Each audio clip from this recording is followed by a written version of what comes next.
I think my whole life has been fueled by Autodesk neglecting Maya, basically. Like everything I do is just that. And he reached out and he said, "Yo, I'm seeing what you're doing. It's great. Do you want to join us at Quixel?" I was like, oh my God, oh my God. Well, are you serious? Right? The early days of PolygonFlow were terrible. Like, oh my God. It was a lot of struggle. I never thought it would be that hard. I mean, I knew it would be hard, but God damn, it was something else. The people that make Unreal Engine don't make worlds. They create games. And the games have their own technical art team, and there's all sorts of complexities. And Dash is basically a product that zooms out on everything and just goes, okay, you just want to make a really cool environment. Let's focus on the essentials. Welcome to the first episode of the Future Familiar podcast, where we explore the future of digital art, design, world building, and storytelling. Today, we'll be chatting with Adnan, the founder of a company called PolygonFlow, whose world building toolset is quickly becoming my favorite way to create bigger and better environments in Unreal Engine 5. In this episode, we break down Adnan's journey from a student watching tutorials back in his home country of Mauritania to creating and selling his first tools for Autodesk Maya, and how that landed him an opportunity to move to Sweden and to work at Quixel itself. From there, Adnan walks me through the emotional journey of choosing to leave Quixel at the height of its popularity, just as it was being acquired by Epic, to instead go and launch his own company, along with the many ups and downs of what it was like building and growing PolygonFlow from nothing to what it is today. We also close the episode with a candid discussion about the future of digital art as we see it, and advice for new artists trying to break into the industry today, where he shares some incredibly inspirational and very practical advice. So I encourage you to stick around till the end for that. But real quick, on a personal note, before we get started, I just wanted to express to you all that creative podcasts have always held a special place in my heart. For years, podcasts like the Collective Podcast by Ash Thorpe or Manche's Art Cafe have fueled my creative growth and personal journey. And it was a fun challenge trying to capture some of that same energy and feelings those podcasts gave me and to channel it back into this first episode, but instead as a host. So as I work to get my feet under me interviewing guests, I'd love to get your thoughts on how this first episode turned out and what you'd like to see more of in the future. So please take a moment and drop a comment or shoot me a DM. I'd really appreciate hearing from you. And until then, let's go ahead and jump into this first episode. It's been a crazy release. I mean, Epic released 5.4 at like GDC, and it basically messed up with our entire tech stack, like in a massive way. And we had like a 1 month worth of delay, and that was terrible. But thankfully, we solved it, and reception has been amazing so far. Yeah, I saw you also, I think on Twitter, mentioned that you have some presence down at Unreal Fest in Prague too. Yes, I am not there because I have so much Yeah, things to code in. But yeah. Daniel Somos, who's an investor in the company and co-runs it with me, he's there. My colleague, also Daniel Fredin, are there. So we have good coverage there. Yeah. Yeah, very cool. I've had my eye on you guys for a while. I'm fairly new to Unreal, just a few years now, but I had seen some stuff that you did like floating around. I think it was called something previously before Dash. Yeah, it was called Graphen. It was a GraphN, node-based yeah. software. Yeah. Yeah, I'd seen that and it was super cool. It was touching on a lot of the things that I was struggling with as a student, and maybe we can get to that a bit later, but Mhm. I think when it came over to Dash, I think that was sometime last year. Yeah, like September. Yeah, I started playing with it I think like a few months ago now, and I I test a lot of tools, and I think it might be my favorite world building tool right now. Like Appreciate it. it's yeah, I think it's doing a lot of things that are very artist friendly, and I think we can get into some of the details of that. But before we get to that, I was so curious. I started looking through some old podcasts you had done, some old Medium articles you had written, and a lot of the stuff Yeah. kind of sparked a lot of questions that I wanted to kind of dig into a little bit here. Um, how did you get started in all this? You had touched on it a little bit, but how did you get into digital art and building tools in the first place? Ooh, that's a that's a long That's a story. loaded So question. Yeah. yeah, I mean, so I was born in Africa, Central Africa, and I basically initially started with I was just the worst person at school you could ever think of. Like I just didn't like it at all. And at some point, I think it was at around the end of middle school, my family basically was broke enough that they couldn't send me and my brother to high school. And so one of us had to make a choice. He was already there in high school, so I didn't want to, like just jeopardize his future. And I also really hated school anyway, so I just picked that Yeah. as felt like I found the best excuse in the world to actually go and do something that I like. I did not know exactly what it was going to be. Like it wasn't. I want to be a digital artist. It was more like I really like what I'm seeing in computers. I mean, they're magical. And Yeah. at the time, I was trying to, dabbling in just like After Effects, doing video editing. I was playing with Blender a little bit here and there. Maybe something will come out of that. I did a game in Unity. So really just going, all around, trying everything, seeing what works. And I think at some point it just started becoming more and more obvious that doing 3D art was what interested me the most, trying to tell stories.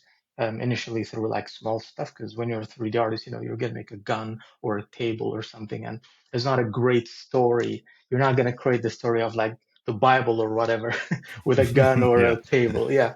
Sure. And so I started doing that, and I think a year after really getting into it, I started getting job offers. But unfortunately, anytime I would do an art test and pass it, I would get a rejection because I had like a passport from a country called Mauritania. Nobody knows what the hell is Mauritania.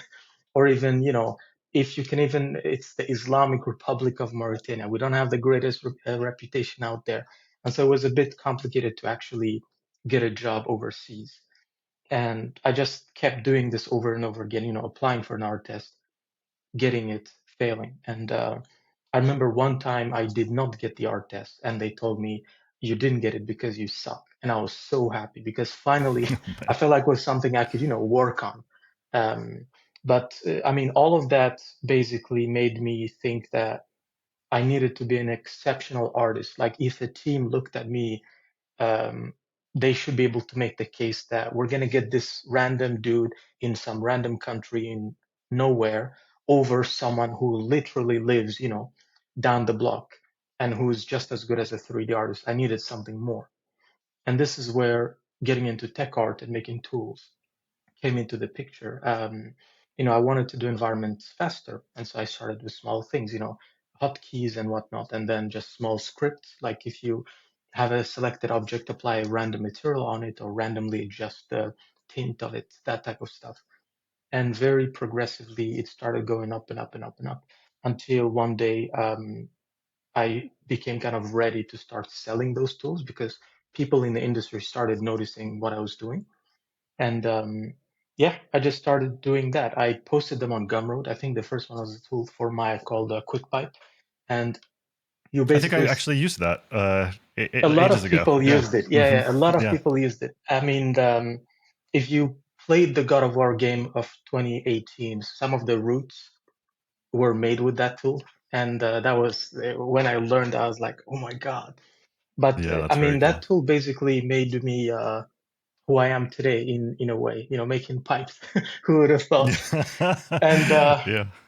and I mean, so basically, what happened there was I started selling them, and I got like $1,000. I think it was like in the first day, and I didn't have a credit card or anything. It was on Gumroad because it was the only website that allowed you to make a sell and make money before you even put a way to get the money out. And I showed it to my family. I was like, please, anybody has something, this is not a scam. It's real money. And my brother-in-law at the time had a PayPal account. And he was like, sure, give me the account. And this was like 2 days into after selling the tool, and I was nearing $5,000 then.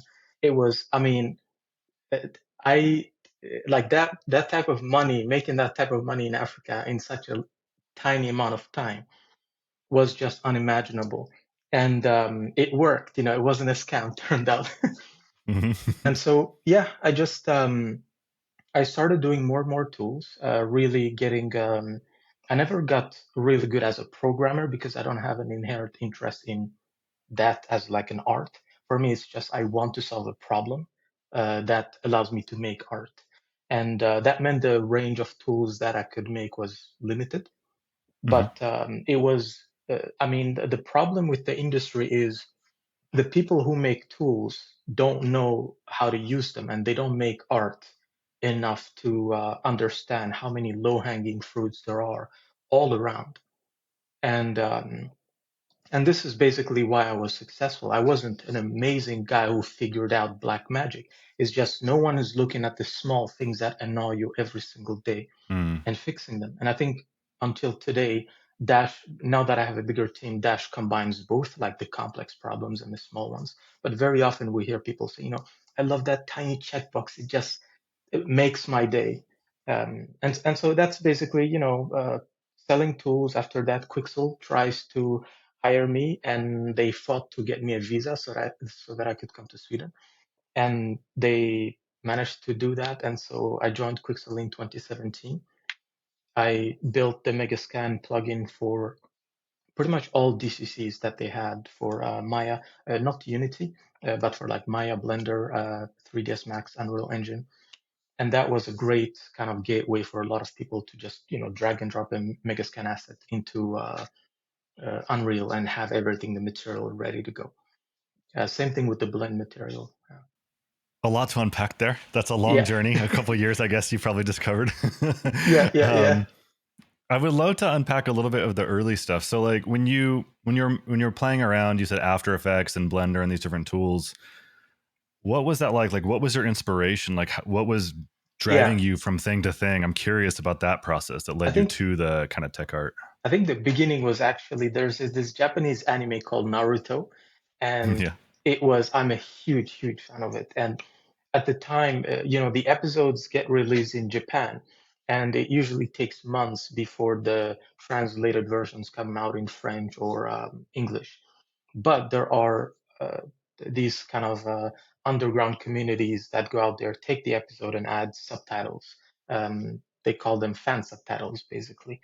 And whenever those episodes starts, there was always like a theme song that was like catchy yeah, and yeah, nice, yeah, and yeah. they would have to translate it. And some of the people who did the kind of the translation really loved their hobby, and they would make the text, like animate and do all kind of crazy stuff along with the motion.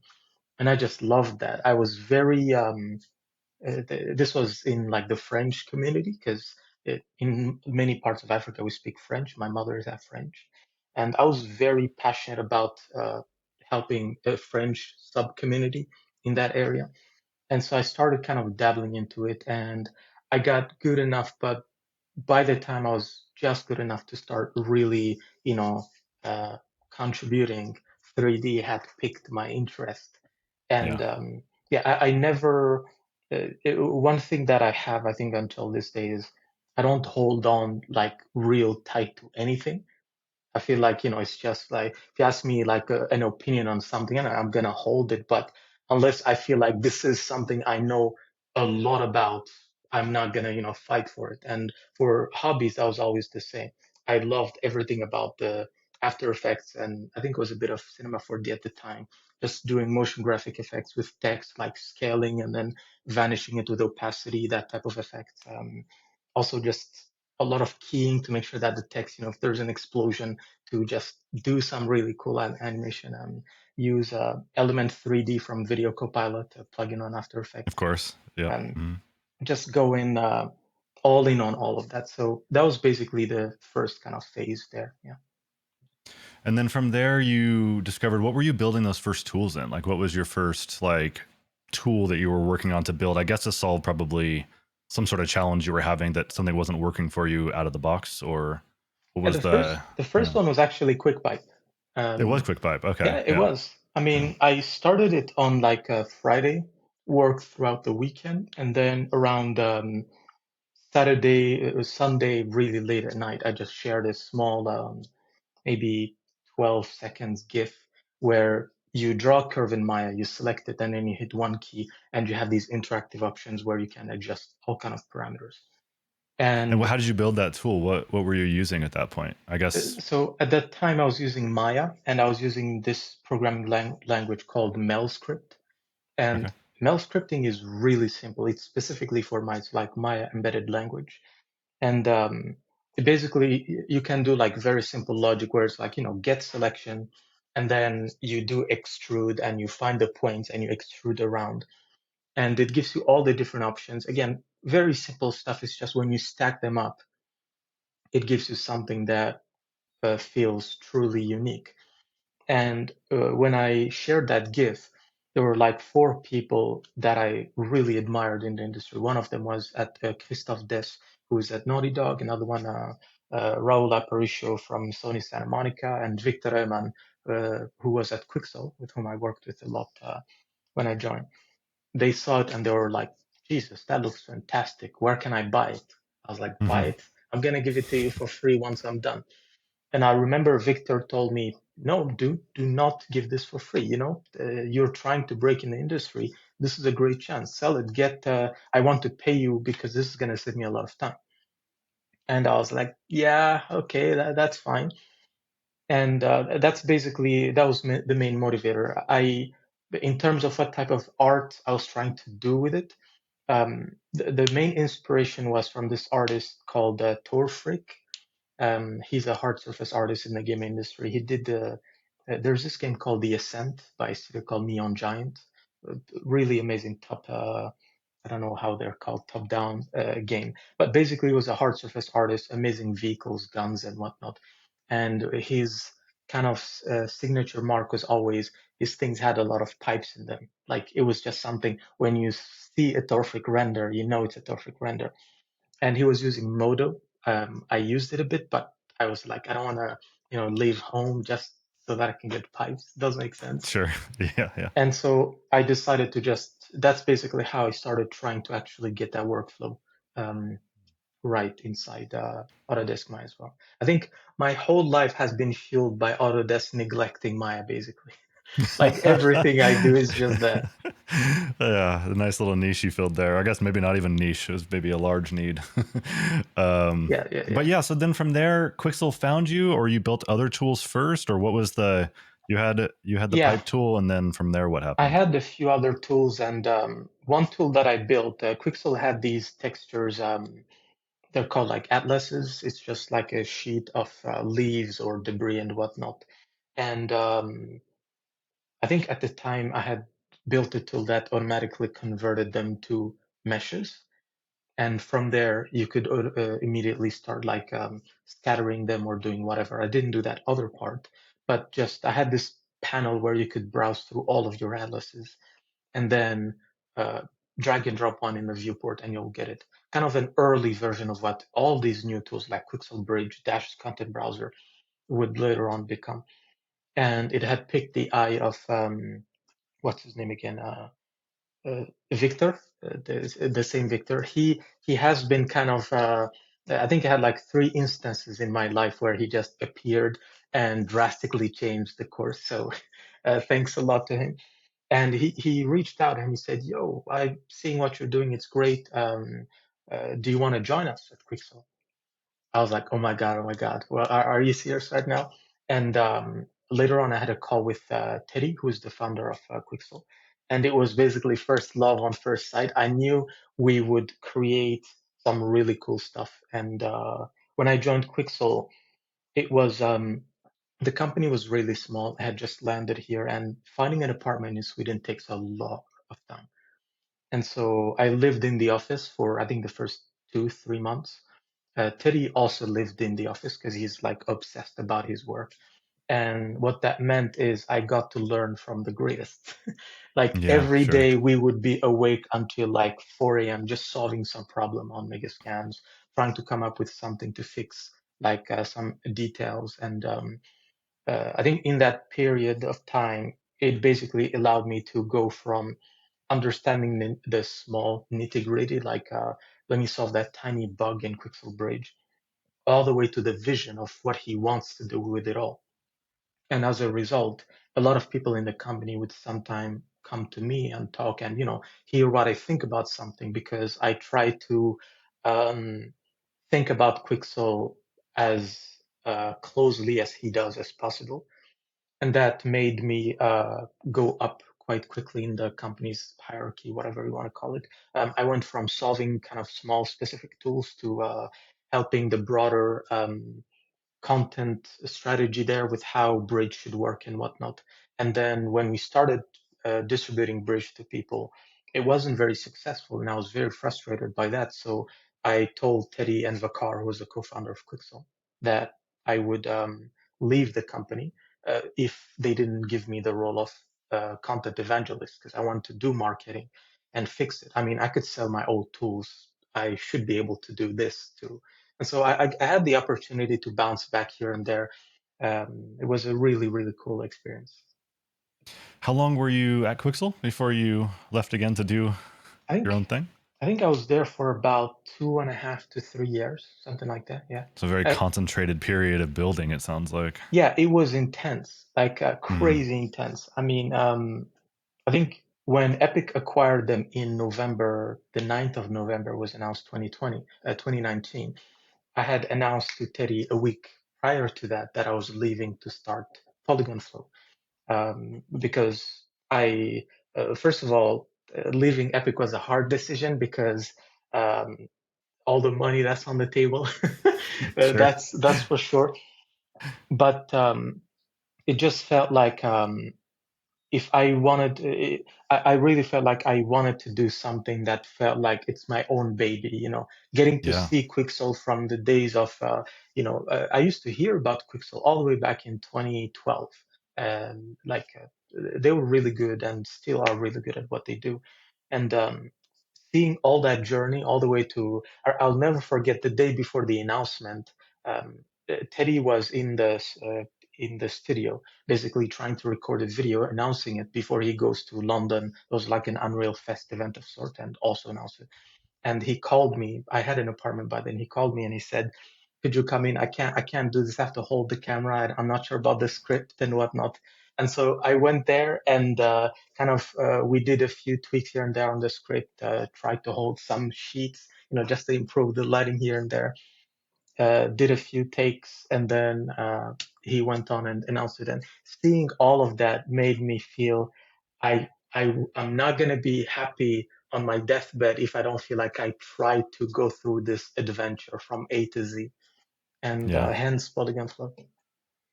Yeah, and then yeah, I guess if we get into that, we mentioned earlier the different naming. I looked at your bio on Twitter right now, Mhm. which reads, for anyone who hasn't seen it, our mission with Dash is to create next generation tools that give you access to the best artistic workflows straight within Unreal Engine. And then I scrolled all the way back to your very first tweet Mhm. on the account, and it read, announcing Polygon Flow, a new tech company that aims to redefine the way CG tools are created, shared, and maintained. So Yes. I'm very curious to close that gap in this discussion. So you started Yes. off as a tool to help artists and developers create tools. It sounds like, Yes. Yeah. Yeah. yeah. Yeah. So what was that? What was that early journey there? Yeah. I mean, before I started kind of this whole idea of word building, what I wanted to focus on was the things that I loved doing before joining Quixel, which was there's all these small things that people are annoyed by, and I want to solve all of them. But I don't like the fact that I have to do it in a really detached way. I'd love it if I had like a unified interface where I could jump in. Today, I want to solve a word building problem. I do that.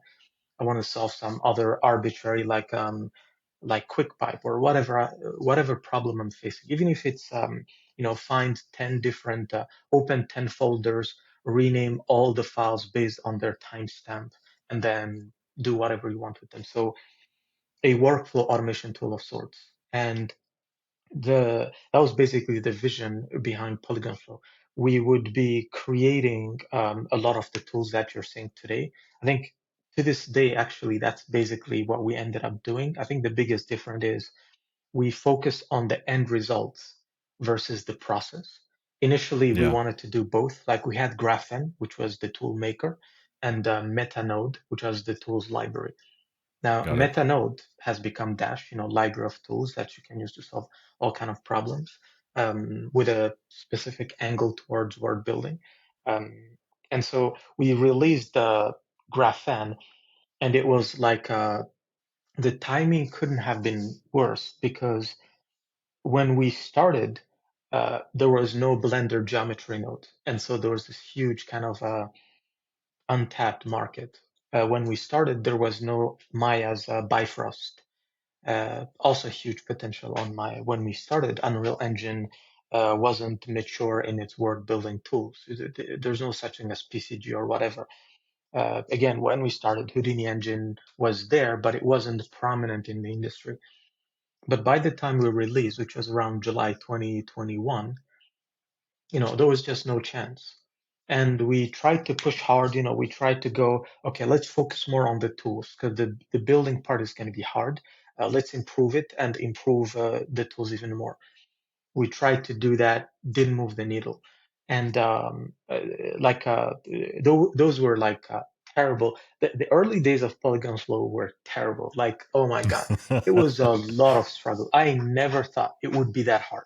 I mean, I knew it would be hard, but god damn, it was something else.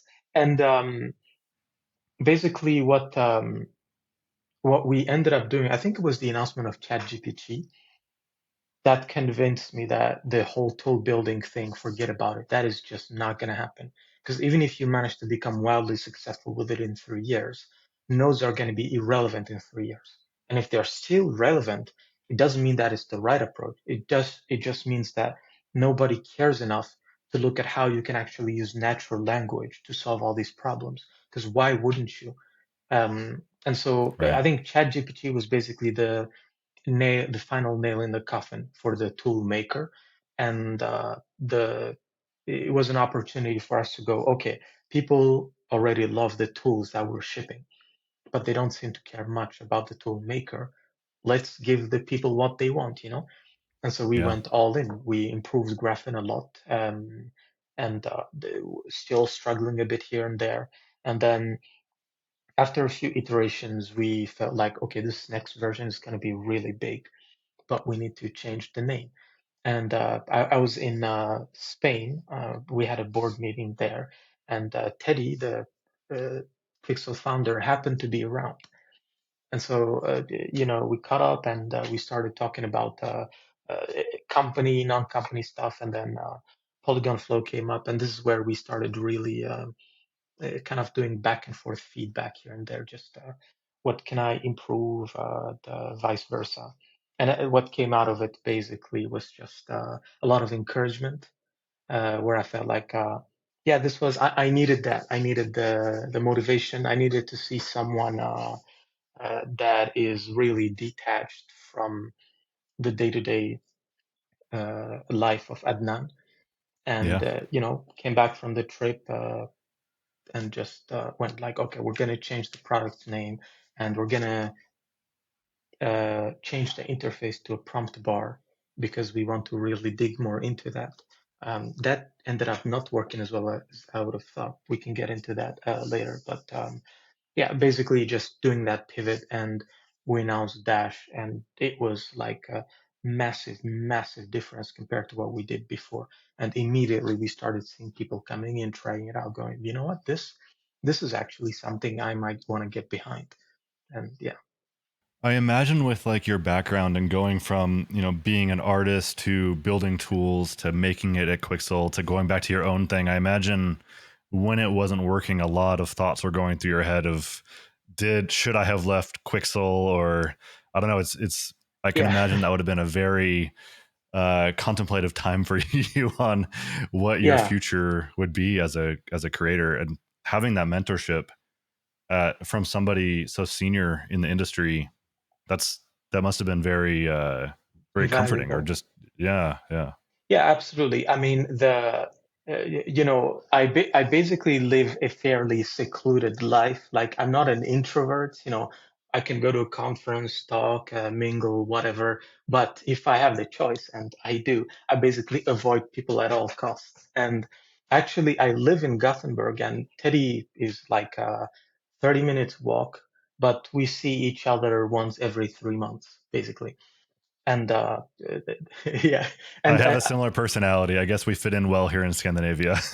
yeah, yeah. Given, It's I yeah, adopted the Swedish yeah, mindset, and yeah, I for mean sure.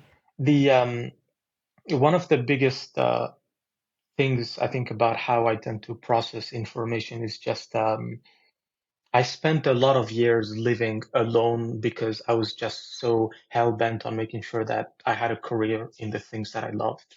And that meant working day and night nonstop for years, like over and over and over again.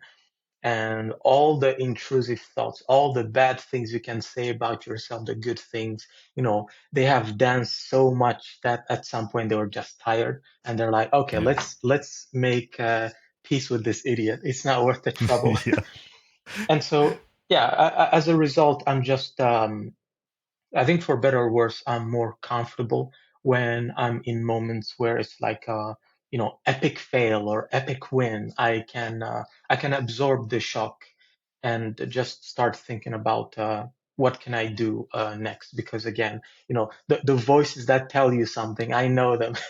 I know them yeah, enough. So it's like, you don't scare me. Just whatever I want to tell myself if something doesn't work out.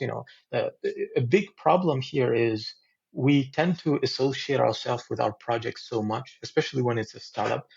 Like when Graphene was not successful and was failing, I would tell myself that Adnan, was failing. And when we would do something thinking, okay, this update is going to be cool, and literally not a single person gave a flying F, I was yeah. like, oh, what is that? The voice would be, oh, what does that say about you, Adnan? And so it was very instrumental and crucial for me to be in that space where I could just go like, you know what? I don't even try to deny that.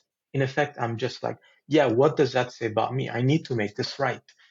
And, because I always feel like there are some battles, if I'm like, no, it's detached, I want to wage that battle tomorrow. Today, I want to win Yeah. this one. And I just, yeah, go ahead. Yeah, that growth mindset is something that is hard to come by where you are able to distance yourself from the success or failure of something that you put so much of your energy and love into as like a creator or artist. I can't Yeah. imagine, for you, I guess you had gone from that point. I don't know, you had a team at that point as well, right? That you were kind of responsible Yes. for. You'd gone from being a solo creator to being under an umbrella to now being responsible. Like Yeah. your Yeah. vision and decisions impact more people than just you. That's a Yeah. hard thing And to internalize. Yeah, and initially I wasn't very good at it. I hired kind of the right people at the wrong time, or the wrong people at the right time, or the wrong people full stop, or sometimes just like a budget miscalculation where it's like, God damn it, if we don't hit these and that numbers by that time, we're gonna have to Yeah. do some cuts. And so there were, as I said earlier, the beginnings of this company were just, oh my God. And I mean, as with the industry as a whole, there were a lot of kind of concessions that we had to make sure that we survive. But I would say if I had to, I would never say if I had to redo PolygonFlow, I'd do it exactly the same. Like, no freaking way.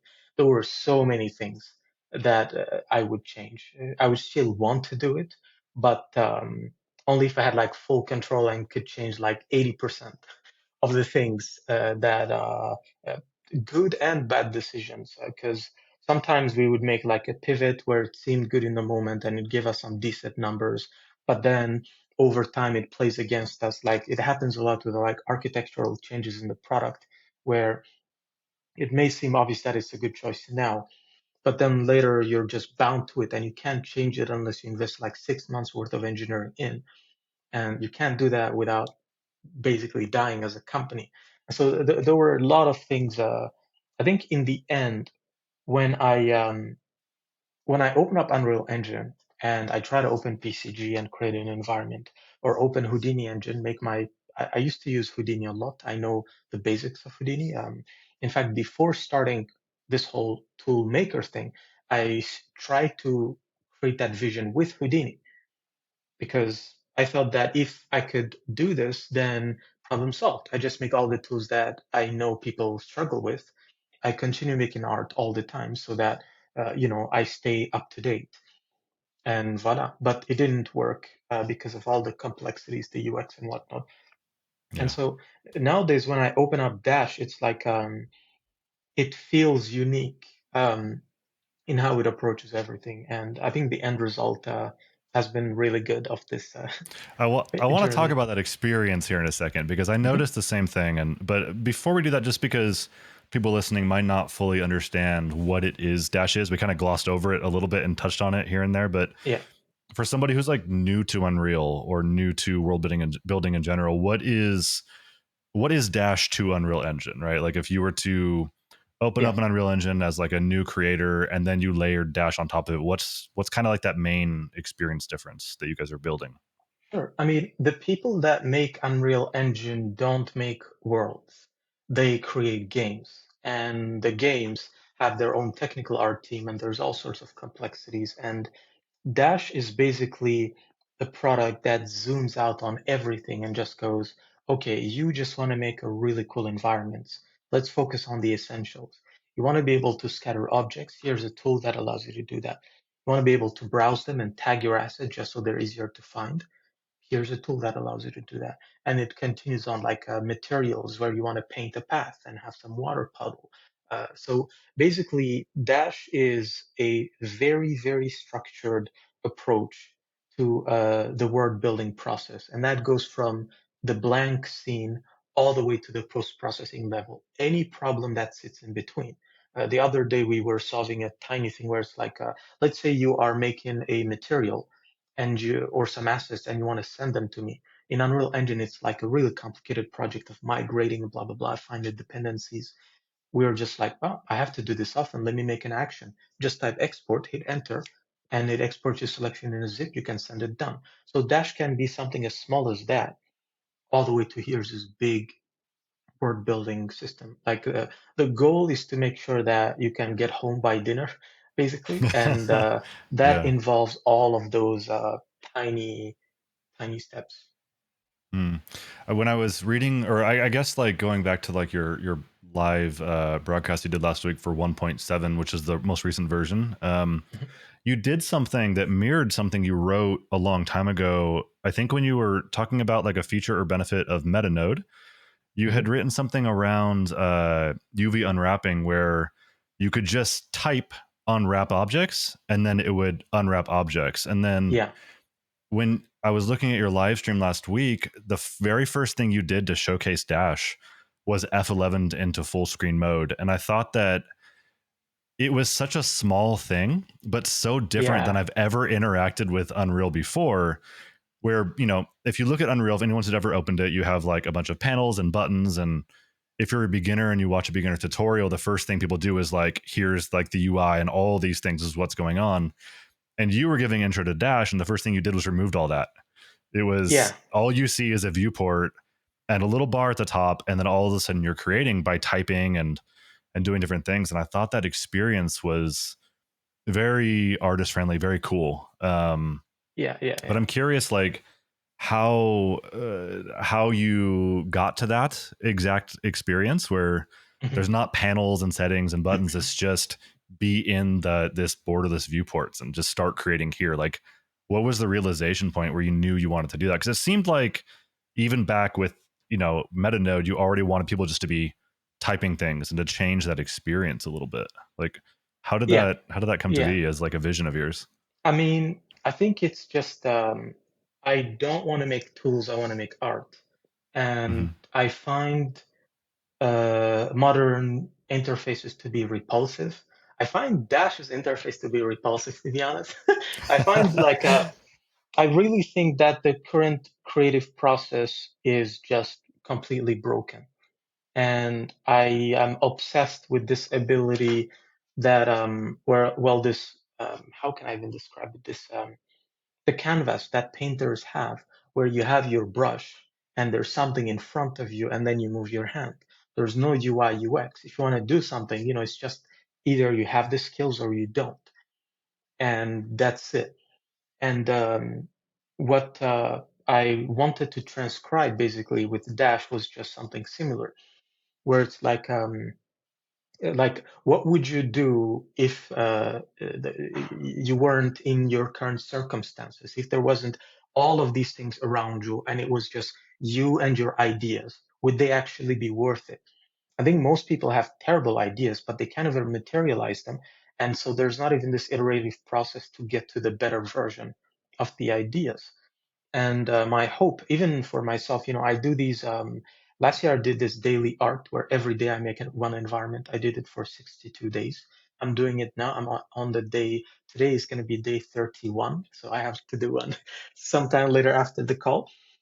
And all of that basically puts me in a position where I get to really hate the process because I have to do it every way. And some days it's just, you just want to sleep. Like the day we released Dash, I was so tired because I had stayed awake for like 2 days.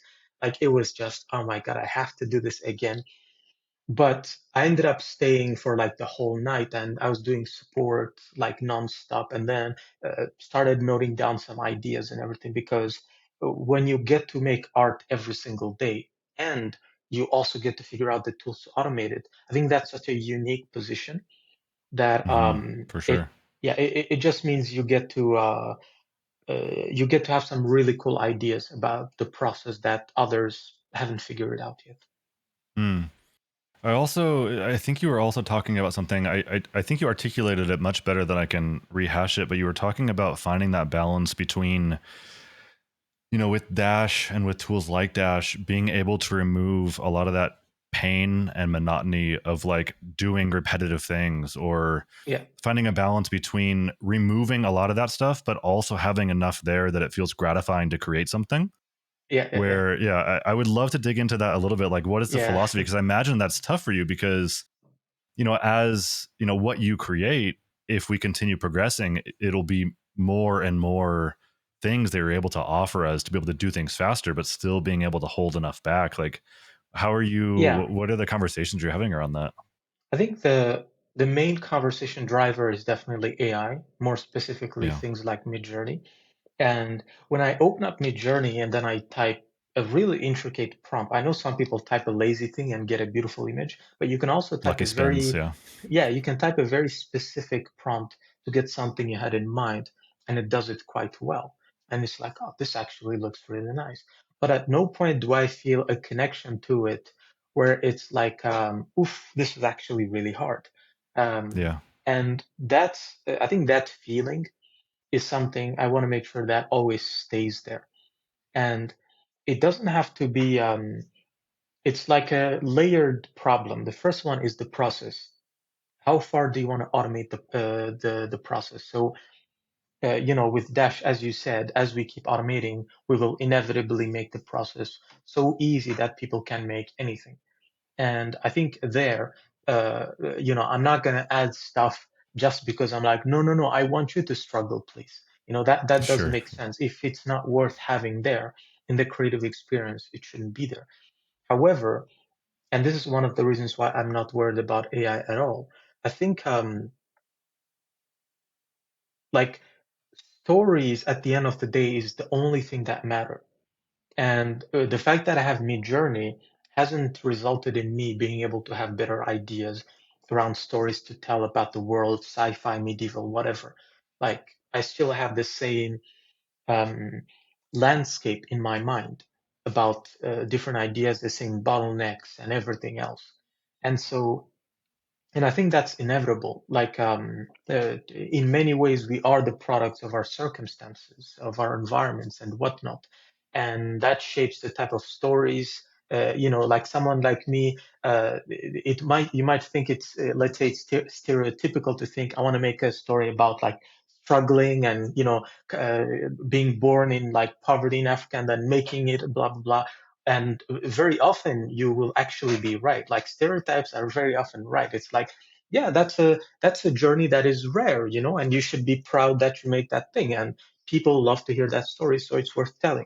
But I think for me, the really interesting question is, what would you do basically if you weren't a product of your circumstance? What kind of word would you try to tell? And almost like a formatting your brain.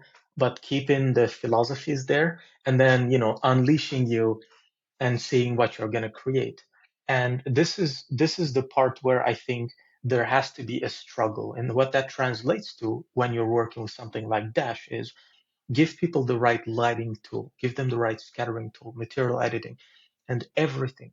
And that way, but as I said earlier, they can just get to fail really fast through as many ideas. Like when I make dailies, there are days where the things I do are just so terrible. I'm like, oh my God, Adnan, you know what? You should fire yourself, actually. Like, Yeah. but I think it's very, and then on like day seven, you hit a lucky strike and everyone's like, oh my God, that actually looks cool. I'm like, you know what? Yeah, you're right. And, going on and on and on until you start getting some semblance of consistency. I think it's just like, to me, the struggle is really the most important thing in anything that we humans do. If ASI or AGI came along and they could just say, just lie in bed, the world is done, or here are some gardens, go play like a little dog. No offense to Yeah. dogs. Yeah. It wouldn't feel nice. Like there would sometimes be, I think, kind of a potential sci-fi story of sorts is there would sometimes be small elements where it's like, we're all just happily living ever after, whatever. And then there's an incident and some random person, you jump in and you help because help, whatever robot, whatever didn't get in time and you save someone or do something that means something. It will spark something in you that you have never felt before, like the Yeah. feeling of being useful, of being crucial in life. And I think that is something that is very important to keep at a small level when you are in our era, which is prompt, boom, here's a beautiful scene. Or the other case, which is the status quo, Unreal, open the tool, learn these systems, and vanish in them basically. Yeah. Yeah. A lot of thoughts sparked. I mean, when you're Yeah. talking a little bit about like the failures and iterativeness, I remember, and I think Ash Thorpe. I don't want to misquote it, but one of my heroes as an artist, he mentioned that his feeling about what our taste is it's kind of an accumulation of all of our failures that we've had, Yeah. and that kind of crafts our perspective and taste as an artist, and it informs like our intent as we do things in the future. I think taking too much of that failure away and just kind of glossing over it in something like Midjourney or AI, like it robs you of that failure, or that's, trying to achieve a particular thing and it not working and being able to redirect, or maybe even achieving it but it not feeling the way that you wanted it to feel or something like that. I think that Yeah. that process is so important as an I'm artist. I also really admire Ash. Uh, I think I used to watch he used to do like some talks here and there like years ago, sometimes with people. Oh yeah, of course. Like really good stuff. And no, no, I agree. I think even if you were to get out of the creative world completely, I think that will be really obvious once it starts touching everyday people, where Yeah. it's like, yeah, you are not gonna, you know, not to get kind of political, but even when you hear things like the concept of solving world hunger, I think there are things like that where it's just impossible to do because even if you did it, even if everyone had food, some dude would mess things up and it would just get back to before because he wanted to struggle. It's like even in marriages, when things are too perfect, one of them is going to mess things up occasionally because they wanted some of that spiciness in their life. We see this every day around the world. I mean, I've seen it in like dictators in Africa messing countries that were just fine. I've seen it in friends' marriages where everything is just fine. You just had to mess it up. And all the way to the small things like going to the gym and struggling or making an environment and struggling. And so I think it's like, if you ask me what's the most important thing about humans, I would say it's just that we get to struggle and retrospect about it. And I think that's what art is. It's like go out there, struggle in the real world or struggle in your mind. And then what you output is a retrospection, basically. I think that struggle is, at least in my experience, like the finding the right amount of struggle where each project I take on is just giving me enough of that friction and tension and contrast where I feel the growth there. Like I have to, just in Yeah, time figure out a skill, or I have to solve, I have to, resolve some bugs in my project. Just enough friction where I have to challenge myself a little bit more. I think that those are the projects that I find most satisfying. Of course, you can have projects that are too far and you end up like having to go back and rethink what you're doing, or not enough. And it's just, it's that click button and make image like feeling where it's like, oh, that was a little bit too easy. I didn't yeah, feel yeah, that one. I think finding that right balance is super yeah, important as an artist to keep growing. yeah. I Um, mean, we have this tool in Dash 1.7 called like a Vines tool. And the other saw day that. I made an environment with it where I just selected a bunch of objects and grew vines on them and looked cool. But then I was like, what if I applied gravity on a corner? Then it looks like this monster that has like hair and is just eating away at the world. And I'm like, okay, this looks really cool. Let me put an ibex, like the goat with the horn, somewhere there, looking at it like it's a devil thing. Let me put two spheres with like emissive lights, like bright eyes on the hairy, weird creature. And then you have this beautiful composition. Then I was like, wait, I have vines. Let me grow some of the vines so that they scale from the world to the creature, almost like it's the source or something to better drive the composition. And Yeah. I felt like it was too easy because of the tool. Yeah. And Yeah. I think the tool right now doesn't give you enough controls. And in that sense, I think I could have done better if we had more features. I noted down a lot of things. We're actually implementing them right now. But yeah, there are these kind of instances where it's like, oh, that was easy. And then I shared and I was like, this actually looks good. But it was like one of the easiest one I've done before. And so, some days you just have the right story and I think when that happens you should be able to execute on it fairly quickly because we underestimating it, but building the story, it's like when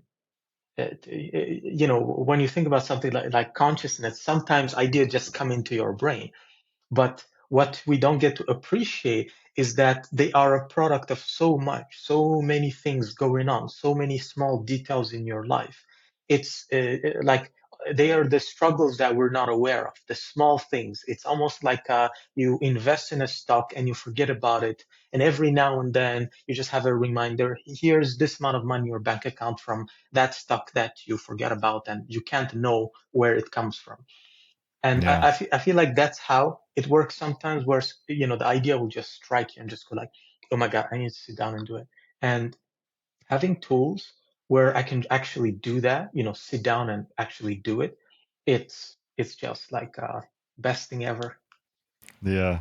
What would you recommend to like a new artist who is just getting into Unreal Engine? Like at what point in their journey would you I mean, maybe you're a little biased, but at what Yeah. point in their journey would you recommend them to pick up Dash and to start like incorporating it? I have Mhm. an opinion on this as somebody who just graduated like a year ago and was just learning the Mhm. tool, but I'm curious I from your perspective, at what point should somebody pick it up and start like playing with it as like their way of world building? yeah, I'd actually love to hear your opinion first. Okay. So, I went back and forth on this. Mhm. I did something when I graduated because I had tried to, I've been in design and creative for over a decade, but only a few years ago, I started really taking 3D seriously. And it was just in my evenings and weekends. And so I wanted to make the most of my time learning. I didn't just want to watch random tutorials over and over again. So I enrolled in school just to really Mhm. concentrate that experience. And in school, there's a lot of pros for school, I think. But one thing that I was frustrated with is kind of like you had said earlier, is you really start with systems and like learning all of the basics of all of the tools, and you might not have context yet for like how they might be useful. And it wasn't until much, much later in the program that I started being like, oh, okay, so like now let me go way back and remind myself how that tool worked, but I understand why it might be useful now. And I did something after I graduated where I went back and looked at all of my curriculum and my studies, and I created my own curriculum that I give to artists now, where it's here's all everything that I learned through all of my school's formal education, and here's how I would have learned it differently, knowing everything I do now. And it's just something that artists can like grab from my site.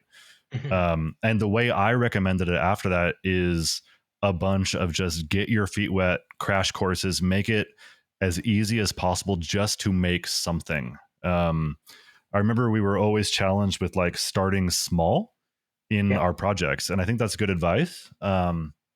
But what I recommend is instead of starting small, as in like small prop or small thing, it start small in terms of the slice that you're taking on yourself. So what I recommend is to use things like Megascans, use things like Dash, where you can see things, you can make things as fast as possible, even if you don't understand all of the things that go into making a really performant environment or the yeah, full pipeline of working like in a game studio. Just to take things and make it a little bit your own, and to work backwards from there to progressively like own more of it, to take on yeah. more of the challenge yourself. And I think Dash is so perfect for that. That's, I'm creating, I think I mentioned to you, a tutorial series on Dash to go out with this podcast. And I really can't recommend it enough as early as possible, just to like open Unreal, go into Dash, type in what you're trying to do, and just make a couple things and feel what it is to do that, Yeah, yeah, yeah,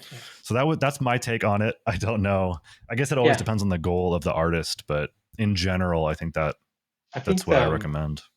we used to have this discussion a lot at Quixel as well, where early in the Megascan days, I remember there were a lot of reactions that today, when I look at how people talk and react to AI, it's very similar.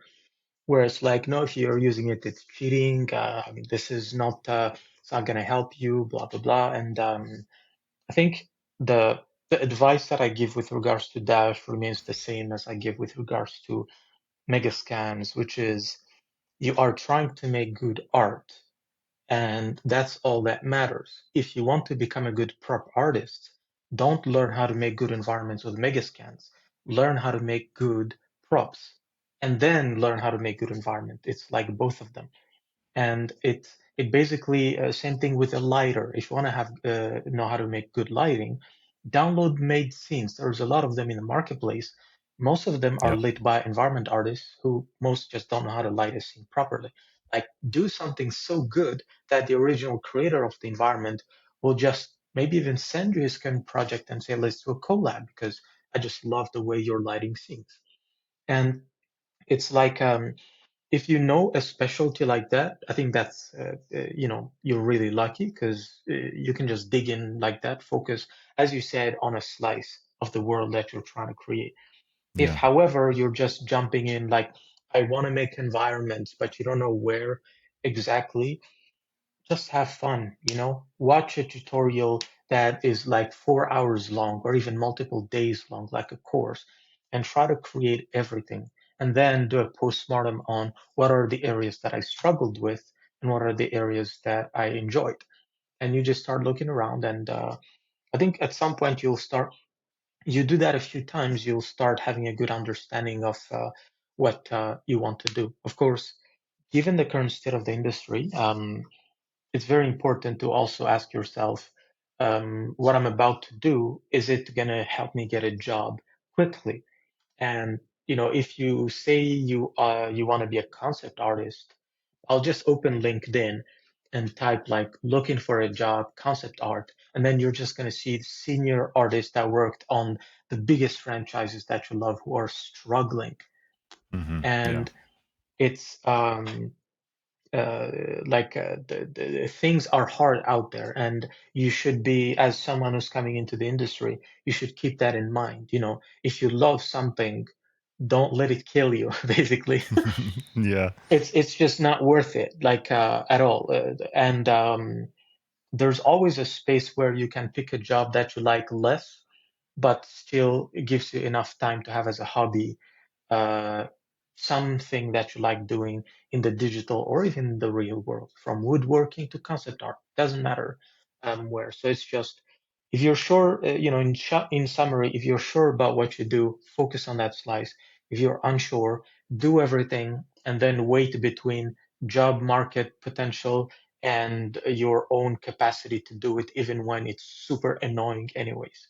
And Yeah, I think yeah, that's great advice. It's there's a lot going on out there right now, challenging, but also, yeah, I think it's just, I hope, temporary in terms of just a reshuffling of things. I think there's also a lot of positive things out there. I think Dash mhm, is a very positive thing out there where it's letting individual people accomplish more. That was something that drew me to it. I remember taking a course, I think it was at CGMA. It's like organic world building or something about open world building or something. And I remember, I was in that space where I didn't know what role I wanted to have in the space, but I knew I wanted to be able to create large worlds. Like my imagination was so big. And I remember them mhm. telling us to take like as small a slice as possible. And of course, like most young artists, I was like, yeah, sure, I'll just create this like huge scene. Yeah, And I remember, there were simple things like, scattering across an environment, and just having Dash to be able to do that would have let me capture so much more in a short time. And I think that maybe, I don't know if you see it going this way, but if Dash is any indication, I think that like artists are going to be able to do a lot more soon. yeah. I don't know what the ramifications of that are, but I find it quite exciting as just like a solo artist who works, like freelance and doing small projects myself. But Yeah, I, yeah, yeah. absolutely. I think there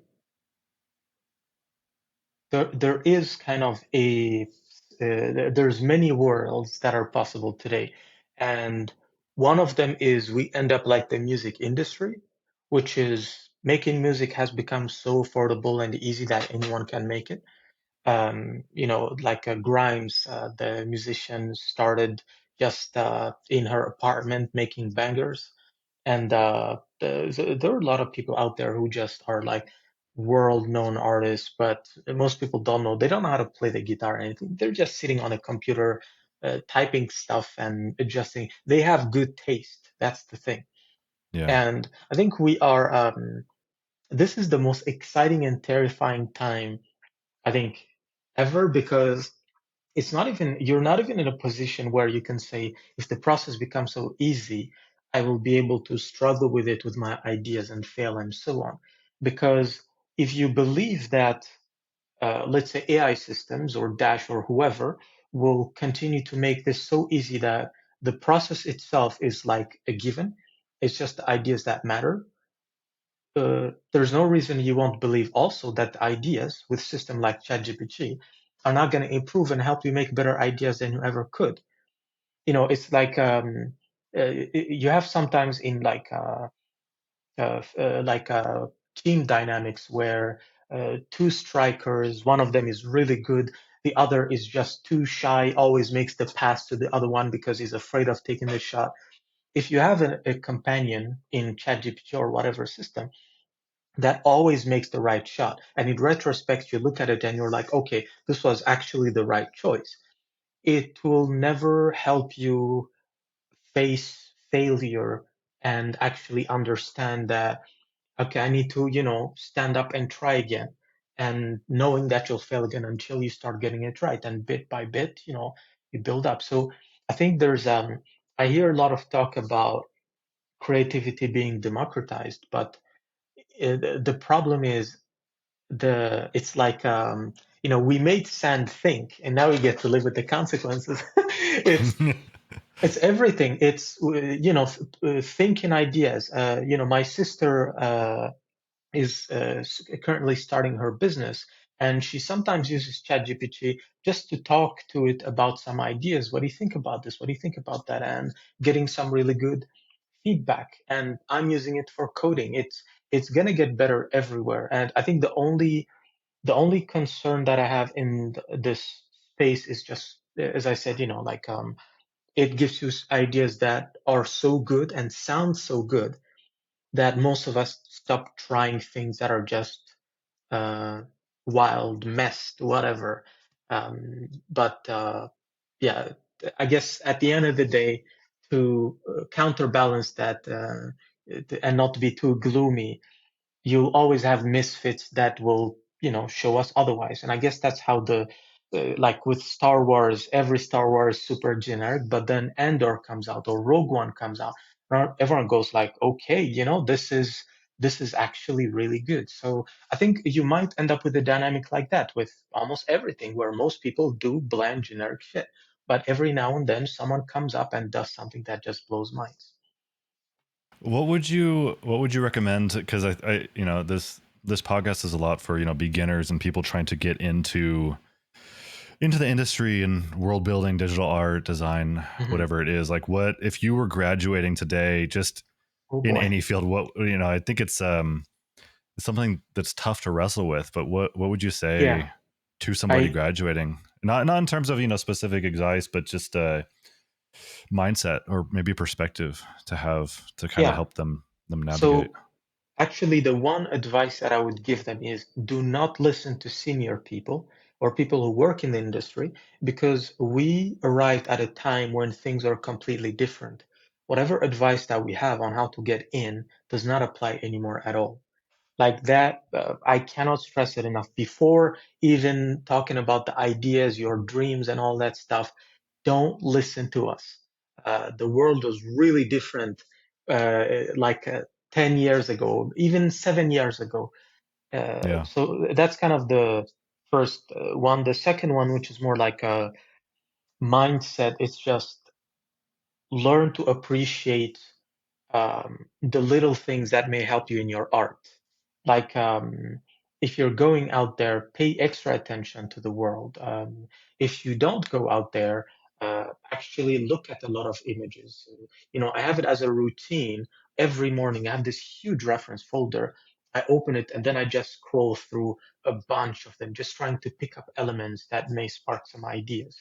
I'm fortunate to have a window that gives to a forest, and I can just walk there every now and then. And whenever I go out, every corner is just screaming at me like, "Why aren't you recreating me in 3D? Am I not worthy of your brush or whatever?" And I Yeah. think that kind of being appreciating how hard it is to create what you see uh, should make you appreciate the world even more. And as a result, using that kind of as a motivator to go again, you see a corner in the streets like a trash can that is poorly lit, but it creates it for a dramatic effect.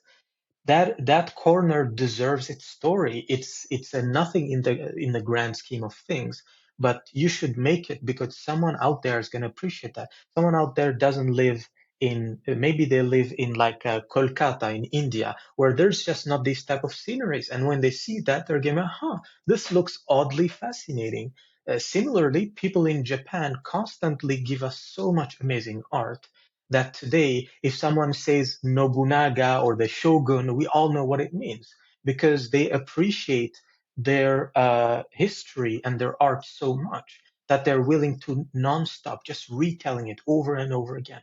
And I think that's something as an individual, it's very important to have. Appreciate your surroundings, whether they're real or digital, and use them as a fuel to create something. That those habits are so important. I think I've just, after listening to, I don't know, 1,000 podcasts and rolling my eyes even more times at Mhm.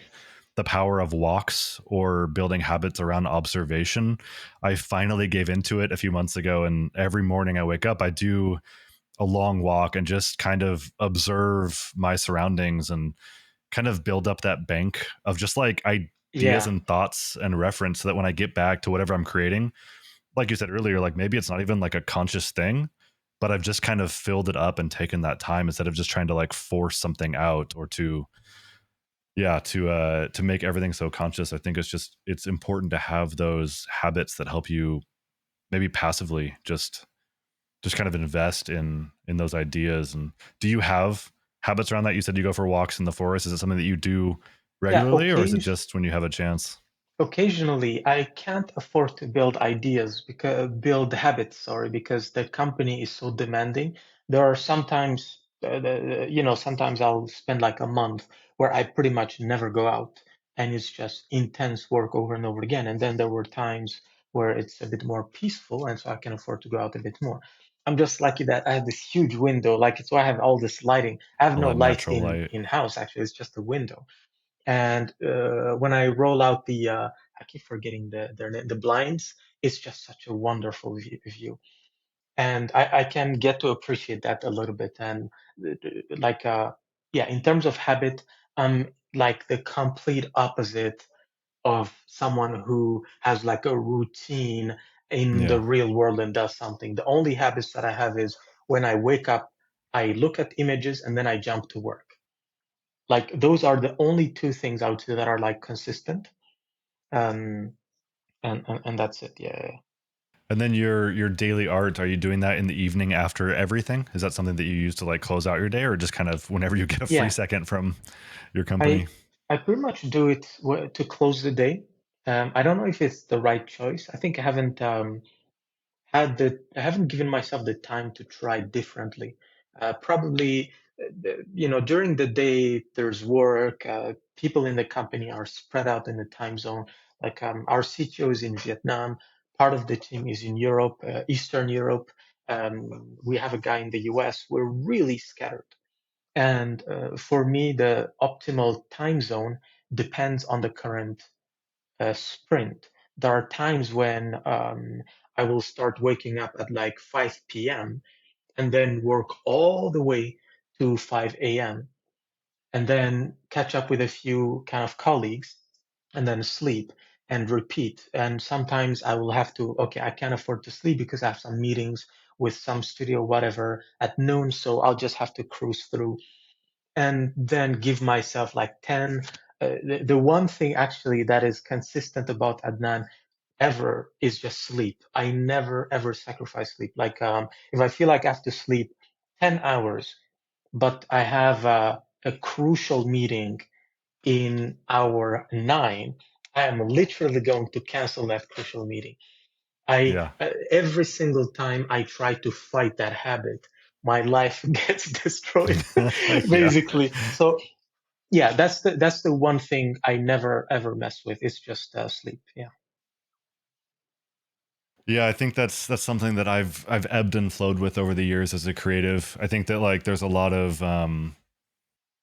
there's a lot of hustle culture in terms of, wake up at 4 a.m., never sleep. I'm always working. And I Yeah. think that maybe there are people who can operate like that. I can't. I need I need my rest and sleep. Otherwise everything I do is just chaotic and so much Yeah. less effective. And I So think I think like sometimes I find myself in a predicament where it's like, okay, and then just push through. And so I can like suffer through for a week or even two. But then I'm gonna sleep, I'm not even kidding, for like 20 hours straight. I've done that before. Once I slept for more than a day. And when I woke up, it was during winter in Sweden. You never know what time is it. with I our three hadn't hours of realized light, I yeah. had skipped the whole day. Everything was just so confusing. For And sure. so yeah, I have this kind of deal with myself where it's like, if I have to go through some crazy hours, then, don't worry, you're gonna have your Sunday where you will just like almost like die for a whole day, and then you get to come back. I imagine you just hit one of those with this recent release of Dash, just like a huge push to get it out. Yeah, What? I Yeah, mhm. yeah. No, go I for mean, it. I, What was that like? I haven't actually been able to sleep for that Okay. long since Dash. I mean, I feel like now more than the last couple of weeks, I have never felt so much in the zone. Like, the team is pushing amazing work. I get to code a lot. I get to come up with a lot of ideas. I get to make art every single day.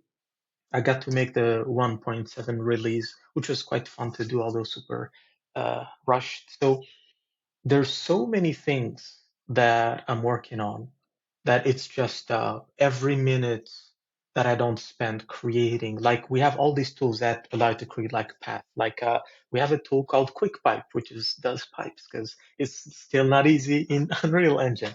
But we have other tools for like roads, rails, that type of stuff. And for this week, I'm dedicating the whole time to just improving all of them. And that way, as a user, you can sit in and go, I want to make a beautiful environment that's like along a road or something like that. And it should be simple, super simple. Draw a road, you have the geometry, drag and drop your material, use our blend material feature, which is select three, like three asphalts with one of them like crackled, and then you start blending the parameters. You want to have rails, drag and drop them on the road. Now you have rails, adjust the width. Scatter the forest, have everything be controlled by the width of the road. And and then, you just start going like, I like that. Let me put some fog. You type fog on dash, and now you have the fog. You put it there. The post processing is great. Let me take an image from one of Nolan's movie. You drag and drop it on the dash bar. We have this feature where you drop an image on the dash bar. We extract color grading from it, and we apply it on the scene. Yeah. So I feel like in every aspect, in creatively, technically, I'm just really in the zone. So maybe end of the month, like last day or something, that's when I'll go like goodbye world for a whole day. Yeah, your energy and passion for all this is coming through very strongly. Like I I mean, talking like yeah, yeah, it's very cool to have found a tool that I resonated with so strongly, and to talk to the founder, and you're so passionate about it. It's yeah, it's very cool to see like that flow you mentioned, or that zone you mentioned. Like what is that perfect day for you? Like as a creative, like you wake up, like yeah. what are the things that align for you to be like, yeah, that was the day? Nothing. I think that's the thing. I learned to embrace the chaos. I don't even care that things are in place, or I woke up with a headache, or maybe I woke up, I got some bad news, company, family, neighbor, whatever. It's just like I'm just gonna sit down. There's these songs which is like dark sci-fi ambient music. People upload like 4-hour versions, and they put like Mid-Journey, beautiful sci-fi Like images of Space Mid-Journey. Wave is one of my Exactly. yeah. Yeah, yeah. And so you just start. I just put that on the TV, and I start listening to it, and then I start working, and just cruising through it. But I think I have this unwritten rule of I should never let a rhythm or something dictate how I'm going to spend the rest of my day.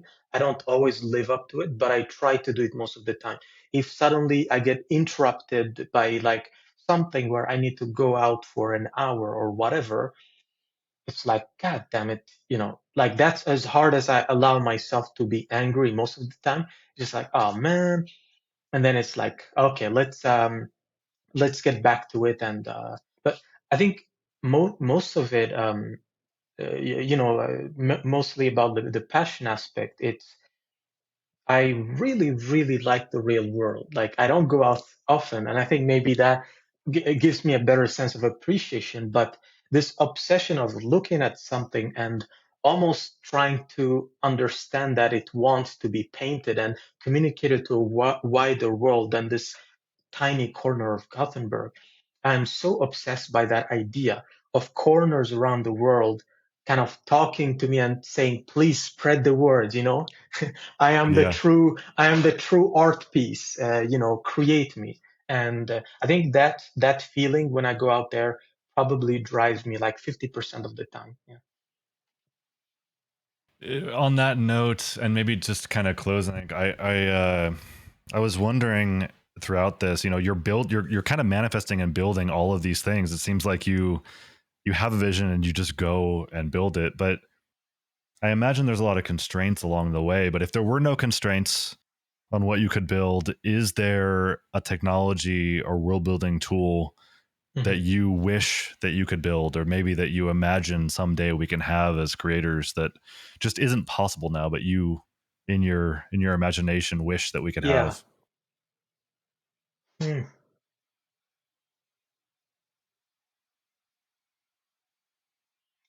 I'm incredibly lucky to have like the team at PolygonFlow is just so freaking talented. And there are days where I just wake up and I'm like, oh my God, I can't believe I get to start the day with these people. And we had this, have this app, which is like, it's called Clio. It's a 3D app on the iPad. Like we have the whole thing, like the scene management, you can put assets in it.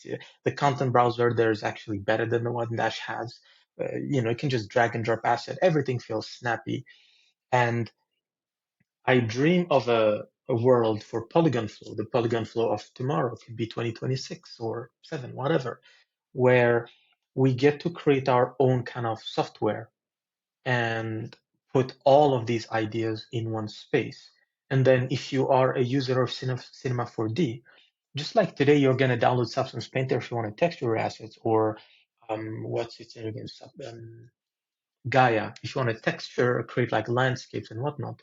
I think there has to be a software for creating worlds. The reason why there is not is that it's very complicated. Like Gaia, when you export, it's just a texture. Substance, where it exports, is just a texture. But a world is everything. It's the materials, it's the mesh structures, the instances.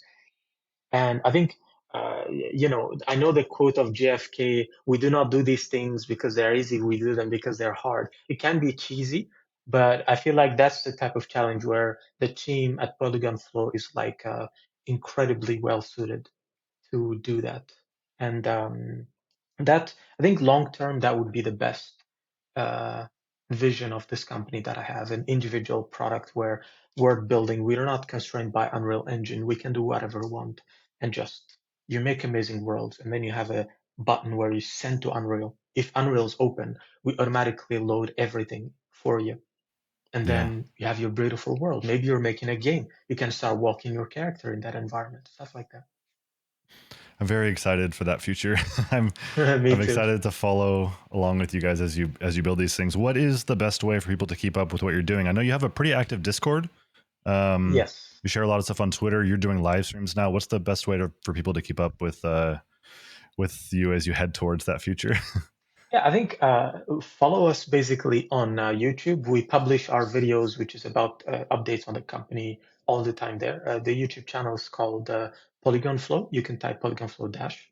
On LinkedIn, where we share smaller details of every day. So yeah, mostly those two. But I think if you are an artist that who just wants to have fun, you should definitely join our Discord. Every day there's new art being created, shared, and yeah, it's a really fun space.